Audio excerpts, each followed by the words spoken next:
On a winter night in 39 AD, Rome froze. Not because of the cold, but because every family knew this was the night someone's daughter would disappear. Imagine being 14 years old, already in your nightclothes, thinking the world outside your window is calm, when suddenly you hear armored footsteps echoing down your street. You grew up hearing that a call from the emperor was a privilege. No one warned you it could come without warning. No one warned you the guards would cross your threshold as if your home already belonged to them. And absolutely no one warned you why they carried a lantern covered in red cloth, a lantern they would place in front of your door. In a few minutes, you'll hear your mother whisper your name as if saying it too loudly might anger the gods. In a few minutes, your father will force a smile he cannot hold. And in a few minutes, you'll learn the truth every noble family fears. The Palatine doesn't summon daughters, it claims them.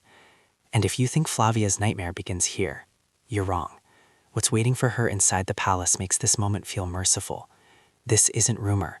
This was the night the Garden of Venus opened, a ritual so terrifying that Rome buried every trace of it. If hidden horrors of the past fascinate you, and the girl who will learn the truth first is Flavia, remember Flavia, because everything you're about to learn forged the man who will soon decide her fate. To understand how a human being can rot from the inside and emerge as a creature capable of consuming an entire empire, you must go back to the beginning, back to the bloodline that birthed him and the shadows that shaped him long before Rome learned to fear his name. Caligula did not materialize out of madness. He was born into glory, the son of Germanicus, Rome's golden general, the man whose very presence could quiet a legion and ignite a city. The boy should have inherited honor, strength, nobility. Instead, something far more corrosive seeped into him. His childhood did not unfold in gardens or tutors' halls. It unfolded on the raw edge of the empire, in military camps drenched in sweat, iron, and the metallic breath of war. He learned to walk between rows of hardened legionaries, the ground vibrating with the thud of hobnail sandals. The soldiers adored the sight of their commander's son in miniature armor and called him Caligula, Little Boot, a nickname meant in love but one that would soon cling to a far darker legacy. But even then, something inside him bent. That frontier world taught him its first rule. Power isn't inherited, it's taken. And once you take it, you don't ask forgiveness for how you use it. It was the first crack in the child's soul, and the cracks were about to deepen. The shattering blow came with the mysterious death of Germanicus. Overnight, the beloved child became a target. He watched helpless as his mother and brothers were exiled, imprisoned, and executed one by one. No enemy army, no barbarian tribe, just the cold will of Emperor Tiberius. And then came Capri, the island where Rome imagined Tiberius retired in peace, but where something monstrous festered behind palace doors, and the twisted lessons Caligula learned here, Flavia will pay for them in ways she cannot yet imagine. Caligula, barely more than a boy, was forced to live beside the man who had annihilated his family. Capri was not a refuge, it was a gilded coffin sealed with paranoia. For 6 suffocating years he survived under the gaze of an emperor who trusted no one and killed on a whim. There Caligula learned a new rule, one far darker than the first. To live, you must smile at the man you want to destroy. He hid every tear, swallowed every tremor of rage, and bowed to the murderer of his blood. And while he remained outwardly obedient, the fractures in his mind widening until something cold and resentful slipped through. So when Tiberius finally died in 37 AD, and the Senate lifted Caligula, now 24, into the throne, Rome erupted in a frenzy of relief. A new dawn, a new prince, the son of Germanicus had come to cleanse the rot. And for a moment he did. He freed prisoners, destroyed the records of Tiberius' spies, cut hated taxes, poured gold into the streets, games and feasts. Rome believed it had been saved. But the man who will one day reach for Flavia has not fully awakened yet. His darkness is only stretching its wings. But salvation was only the mask. Because near the end of that first year, an illness struck so violently that the emperor hovered between life and death. And when he rose from that bed, something vital had not returned with him. The boy who learned to hide his hatred on Capri no longer needed to hide anything at all.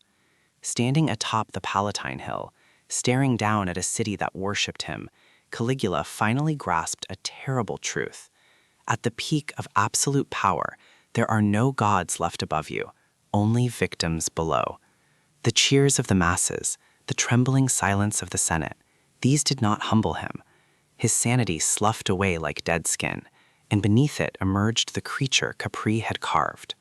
Generosity twisted into mania, justice curdled into cruelty, and within the darkness of his thoughts, an idea began to harden. Women of noble blood were not citizens, not daughters, not humans. They were instruments. And the first instrument he will test is waiting on a night Flavia does not yet know will destroy her life. This shift didn't fall on Rome like a thunderstorm. It crept into the city like a sickness, slow, quiet, untraceable, a poison that seeped beneath marble floors and into patrician homes until it reached the people who believed themselves safest. And somewhere across Rome, Flavia's household heard the same knock. The knock no family dared answer, but no one was allowed to refuse. It began with a visit. The emperor's heralds did not carry swords that day. They carried scrolls sealed with imperial purple, a color that meant life or extinction. Inside those scrolls was the demand no parent dared refuse. Send your daughter, not just any daughter, the most beautiful, the most pure, the most politically advantageous. Families called it an honor. They knew it was a death sentence wearing perfume. To deny the emperor was treason. To obey him was to hand your child to the beast. The girls were taken to a secluded wing of the palace, a place Caligula named with cruel irony, the Garden of Venus. Flavia stepped across this threshold believing she still had control. She would lose that illusion before sunrise. At first glance, it was paradise. Pink marble walls, silk-lined beds, exotic perfumes, and servants who moved like shadows, anticipating every need.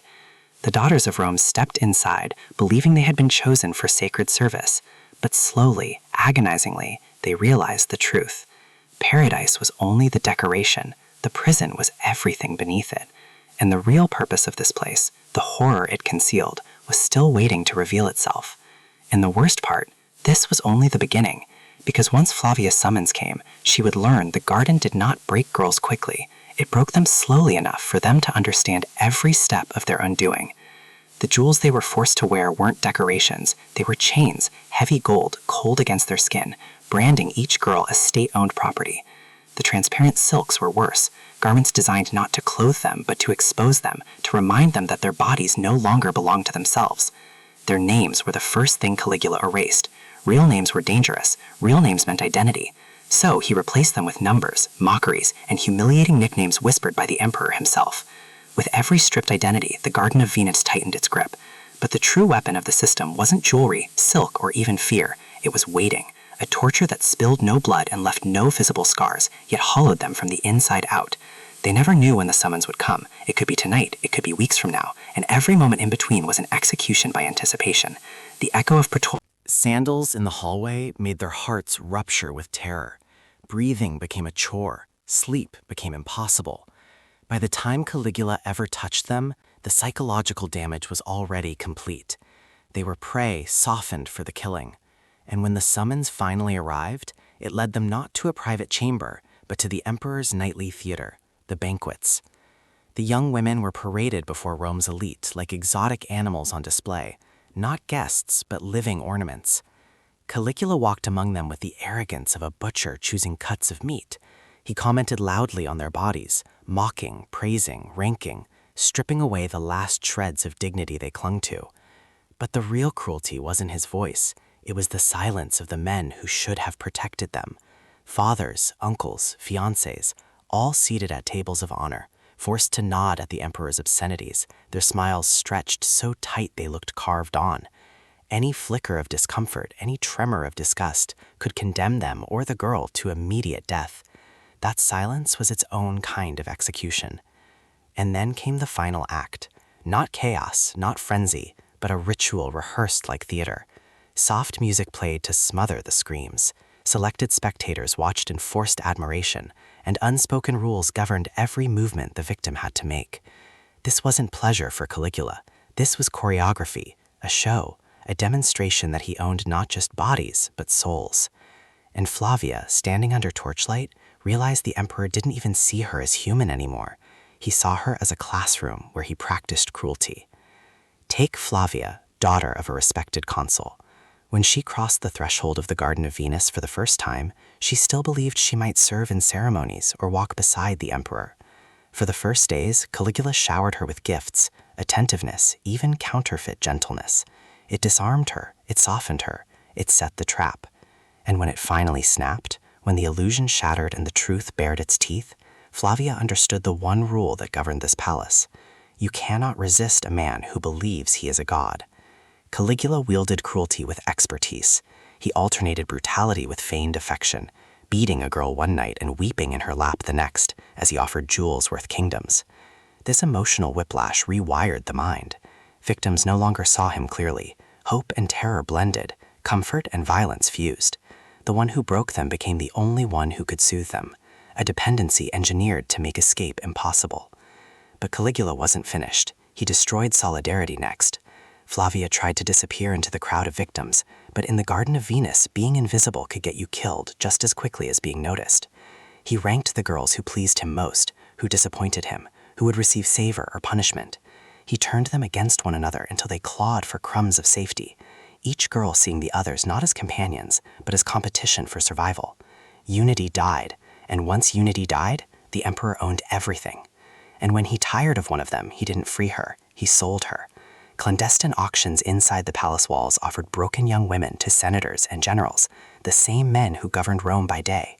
Caligula forced them to participate, staining their hands with the same filth that coated his own. Shared guilt is the strongest leash, and now the empire's elite were chained to him by their silence. But the shame did not stop there. Families were ordered to be grateful. Some fathers were forced to host celebratory feasts after their daughters were defiled.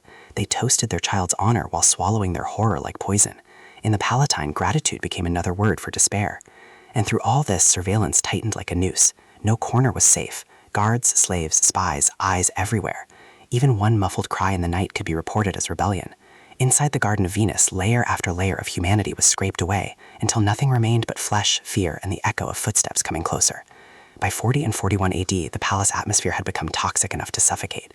The girls who once arrived with bright eyes and soft voices were now skeletal phantoms drifting through the corridors. Many stopped speaking entirely. Some stopped responding. Their minds retreated inward, hiding in the last place Caligula couldn't reach. Doctors noted dissociation, souls detaching from bodies just to survive. But the truth the court tried hardest to hide was far darker. The suicides had begun, and once they began, they did not stop. Some girls broke, others shattered. Flavia, she was caught somewhere in the middle, too frightened to die, too broken to live. Whispers among the servants spoke of 6 confirmed suicides, but everyone knew the truth. 6 was only the number. The palace failed to hide. The real count was buried under marble floors and imperial silence. And Flavia began to wonder if surviving was actually the cruelest outcome. Death, once the thing they feared most, became the only horizon that offered relief. A final act of sovereign freedom in a world where they owned nothing else, not even their own names. Some slit their veins with shards of shattered vases. Some tore strips of silk from their luxurious dresses and fashioned nooses from them.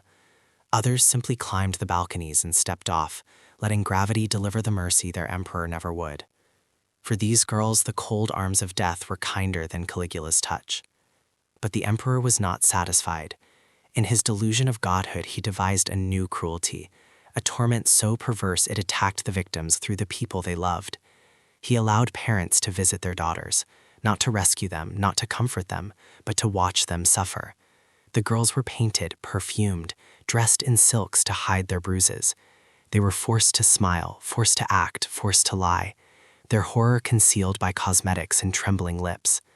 And the parents, under the unblinking eyes of centurions, had to pretend this was a celebration. If a mother's voice croaked, she was executed. If a daughter dared let the mask slip, her family paid the price. Everyone was trapped in a grotesque theater, swallowing their agony while the architect of their suffering watched with satisfaction. But then, Caligula made the single mistake every tyrant eventually makes. He humiliated the men who carried the swords.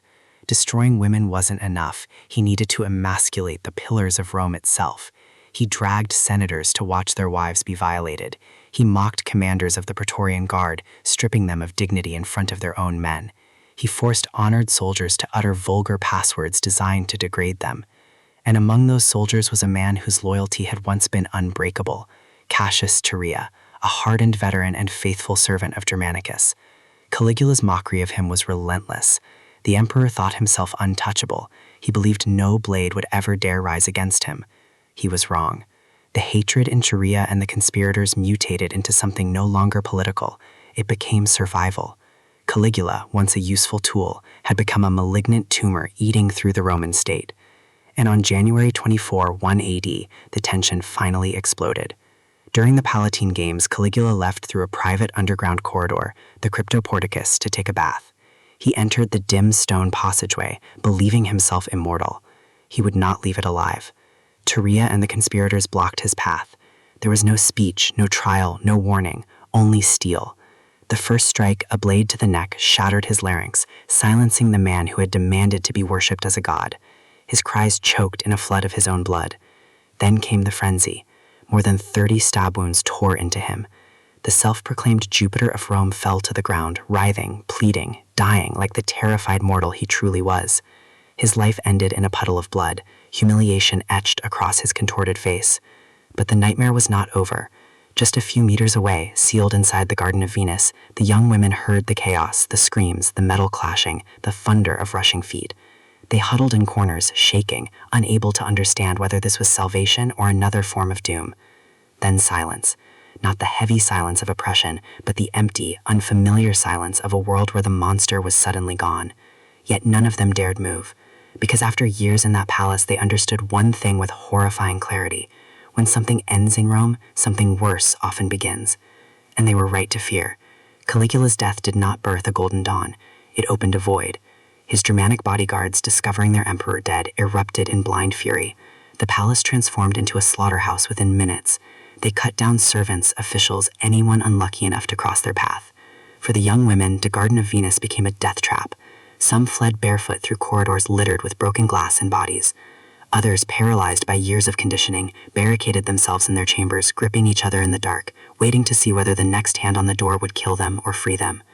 Hours later, when the blood haze finally cleared, an unlikely figure emerged from hiding. Claudius, Caligula's trembling uncle, dragged from behind a curtain and thrust onto the imperial throne. Claudius, ever the survivor, faced an impossible truth. If Rome learned what had happened inside the Garden of Venus, the system, the complicity, the noble family's participation, the empire itself might crack. So he made a decision darker than silence and far more convenient.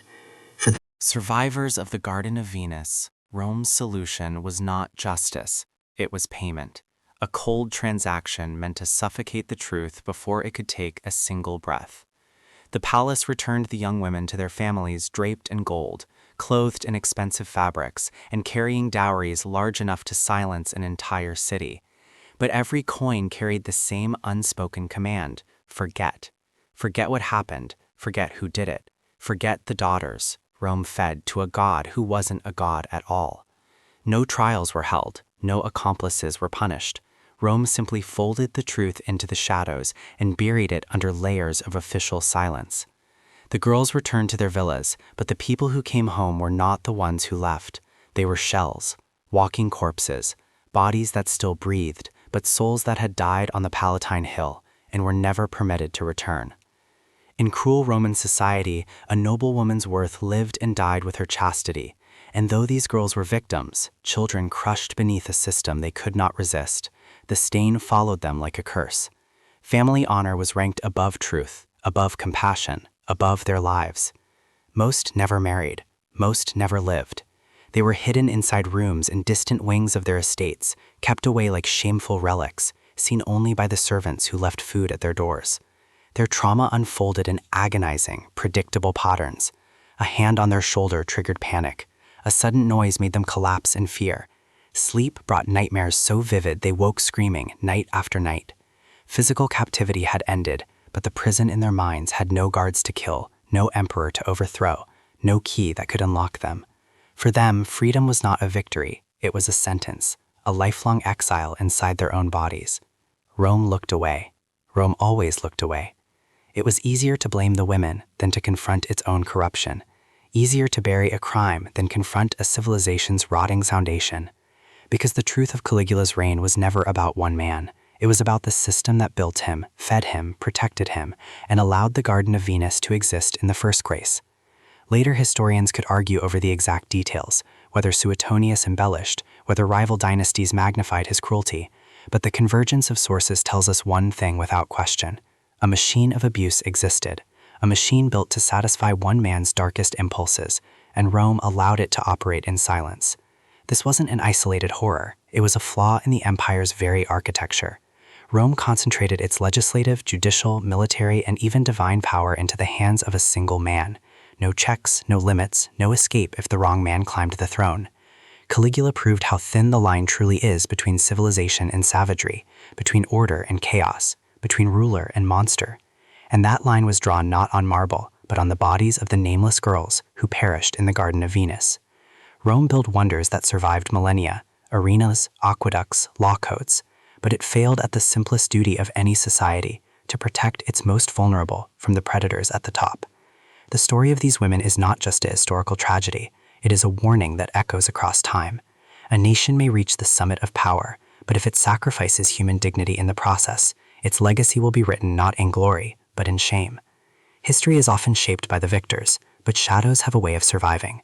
The erased names, the unsent letters, the tears dried into silk pillows. They remain in the margins Rome tried to burn away, and now they belong to us. We, centuries later, must decide whether to look at those shadows or repeat them, because evil does not always announce itself with swords and fire. Sometimes evil wears a crown, sometimes evil hides behind silence, and sometimes evil thrives simply because too many people choose not to be outraged. If this story unsettled you, let it. If it angered you, let it. And if it made you think about the cost of unchecked power, then the voices Rome tried to erase have finally been heard.